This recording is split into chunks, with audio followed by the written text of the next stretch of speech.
Friends, देखिए दोस्तों, अब हम शुरू करने जा रहे हैं पहले चैप्टर का चौथा सवाल। ठीक है दोस्तों, पहले चैप्टर का चौथा सवाल। इसके अंदर हमको क्या करना है दोस्तों, सबसे पहले उसके बारे में जानेंगे। तो मैं प्रश्न थोड़ा सा पढ़ रहा हूँ, उसको ध्यान से सुनना। ये जो सवाल मैं आपको सिखाऊंगा वही सवाल दोस्तों आपको प्रैक्टिस करनी है और मुझे होमवर्क करके भेजना है दोस्तों। याद रखिए दोस्तों, आराम से सवाल को चलाऊंगा, एकदम आराम से आपको उसकी प्रैक्टिस करनी है। जो ना आवे दोस्तों उसको वापस से मुझे बोलो, व्हाट्सएप पे भेजो कि सर समझ में नहीं आया, मैं आपको फिर से समझाऊंगा। जो सवाल आज सिखाऊंगा वही आपको कल होमवर्क में करके देना है दोस्तों। तो देखेंगे यहाँ पर, देखेंगे दोस्तों, राजकुमार, कौशिक और शर्मा, ये तीन पार्टनर है दोस्तों। कौन कौन है? राजकुमार, कौशिक और शर्मा।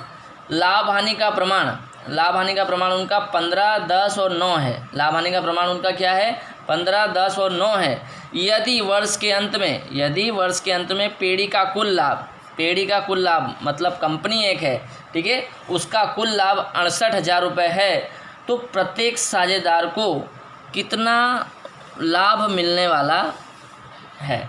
दोस्तों देखेंगे, साझेदार का लाभ हानि का प्रमाण दिया हुआ है, ठीक है, और लाभ दिया हुआ है। कभी भी ऐसा आपको प्रश्न में मिलता है, साझेदार का प्रमाण दिया हो और उनका लाभ दिया हो और बोला हो कि साझेदारों को बांटने पर प्रत्येक साझेदार को कितना मिलेगा।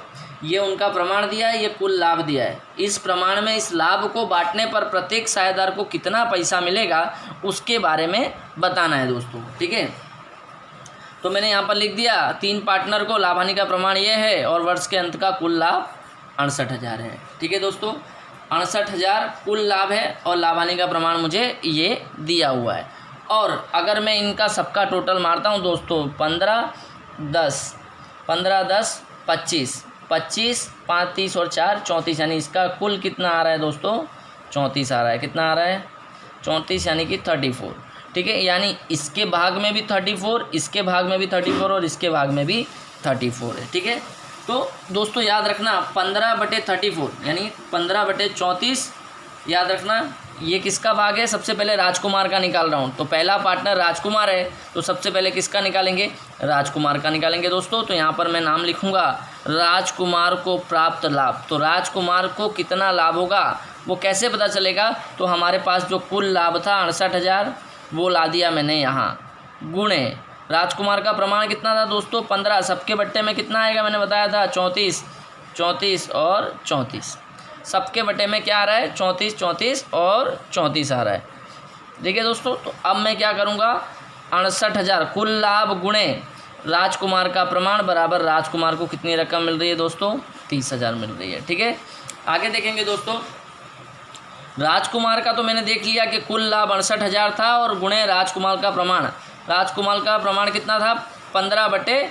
34 कहाँ से आया? तो इन सबको हमने जोड़ा, तो जोड़ने पर सबका क्या हो रहा है दोस्तों? 34 आ रहा है। तो को टोटल लाभ गुणे राजकुमार का भाग बराबर राजकुमार को लाभ कितना मिलेगा? 35,000 मिलेगा। दूसरा देखेंगे दोस्तों, दूसरा पार्टनर कौन है? कौशिक। दूसरा पार्टनर कौन है? कौशिक। तो यहाँ पर लिखेंगे कौशिक को प्राप्त लाभ। अब कौशिक को कितना लाभ प्राप्त है वो कैसे पता चलेगा? तो हमारा वही फंडा लगेगा वापस से कि कुल लाभ क्या आएगा दोस्तों? कुल लाभ, यहाँ पर लिखूँगा कुल लाभ, ठीक है दोस्तों। कुल लाभ गुणे यहाँ पर क्या आ जाएगा? कौन है? कौशिक का प्रमाण। तो कौशिक का कितना प्रमाण है? तो 10/34। कौशिक का प्रमाण कितना है दोस्तों? 10/34। मैं कौशिक को कितना लाभ प्राप्त होगा उसके बारे में बात कर रहा हूँ दोस्तों।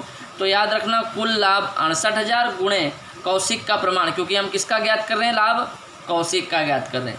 तो कुल लाभ गुणे कौशिक का प्रमाण, तो कुल लाभ गुणे कौशिक का प्रमाण करने पर कौशिक को कितना पैसा मिल रहा है दोस्तों? 20,000 रुपये मिल रहा है, ठीक है। लाभ में से 68,000 जो कुल लाभ था उसमें से 30,000 रुपया किसका निकल गया दोस्तों? राजकुमार का निकल गया। 20,000 रुपया किसका निकलेगा दोस्तों? कौशिक का निकल गया। अब तीसरे का निकालेंगे, शर्मा का। दो तरीके से समझाता हूँ मैं आपको। 68,000 था, 68,000 जब इन दोनों को बांट दिया मैंने 50,000, तो बचा कितना? 18,000, वो तीसरे को मिलेगा। वो तो एकदम कॉमन सेंस है ही, बट लेकिन इसको भी हम अपने सवाल के तरीके से करेंगे। तो शर्मा को प्राप्त लाभ, यहाँ पर भी ऐसा लिखेंगे, शर्मा को प्राप्त लाभ। सबसे पहले हमने कुमार का प्राप्त लाभ निकाला 30,000, फिर कौशिक को प्राप्त लाभ निकाला 20,000।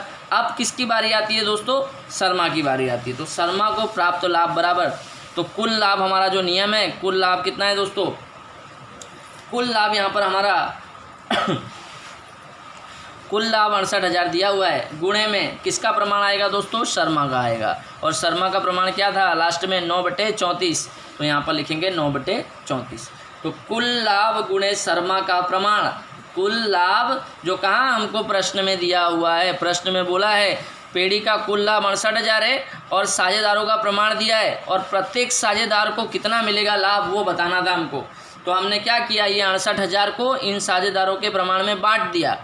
बांटा तो राजकुमार का लाभ 30,000 निकला, कौशिक का लाभ 20,000 निकला। अब शर्मा का लाभ निकाल रहे हैं, तो शर्मा का लाभ के लिए भी यही पॉलिसी यूज़ करेंगे, कुल लाभ गुणे शर्मा का प्रमाण। तो कुल लाभ हमारा 68,000 था, 68,000 ले लिया, गुणे शर्मा का प्रमाण कितना था? 9/34, तो 9/34 ले लिया दोस्तों। अब यहाँ पर हमने इसको निकाला तो कितना मिल रहा है? 18,000 रुपये किसको मिल रहा है? शर्मा को मिल रहा है। वैसे दोस्तों मुझे ऐसे भी पता चल रहा था कि जब पहले को 30 मिला, दूसरे को 20 मिला, यानी 50,000 तो हो गया। टोटल 68,000 था, 50,000 2 को बट गया, तो अब 18,000 जो बचेगा वो किसको मिल जाएगा? शर्मा को मिल जाएगा दोस्तों। ठीक है, यहाँ पर इस तरीके से हमको सवाल करना है। इसके जैसा एक सेम एग्जाम्पल है जो मैं आपको फ़ोटो पाड़ के भेजूँगा, वो आपको करना है। चेक करना पूरे पहले चैप्टर के अंदर ये कौन सा एग्जाम्पल है। मेरे हिसाब से चौथा एग्जाम्पल है। चौथे एग्जाम्पल को आपको होमवर्क में करना है, और ये वाला सवाल भी होमवर्क में करना है आपको। सेम टू सेम, एकदम सेम टू सेम है, सिर्फ नाम और नंबर बदल गए हैं, बाकी सारे सेम टू सेम है दोस्तों। ठीक है, दोनों भाई है, सगे भाई है दोस्तों। ठीक है देखेंगे तो मैंने यहाँ पर साइड में बता दिया कि भाई राजकुमार को 30,000 मिला है, और कौशिक को 20,000 मिला है, और शर्मा को 18,000 मिला है। ठीक है दोस्तों, अब आपको ये सवाल होमवर्क में करना है, और एग्जाम्पल नंबर 4 आपको होमवर्क में करना है। अगर आपको नहीं समझ में आता है तो आपको पूछना है दोस्तों। चलिए बाय।